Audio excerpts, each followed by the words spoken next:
कर्णेभिः शृणुयाम देवाः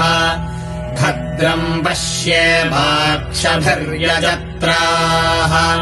स्थिरैरङ्गैस्तुष्टुवागुंसस्तनूभिः व्यशेम देवहितम् यदायुः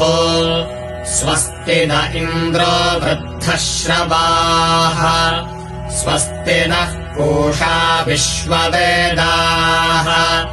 स्वस्ति नस्तार्क्ष्यो अरिष्टनेमिः स्वस्ति नो बृहस्पतिर्दधातु ॐ शान्तिः शान्तिः शान्तिः सहना भवतु सहनौ भुनक्तु सह वीर्यम् करवावहै तेजस्विनावधीतमस्तु मा विद्विषावहै ॐ शान्तिः शान्तिः शान्तिः मङ्गलानि भवन्तु हरिः ॐ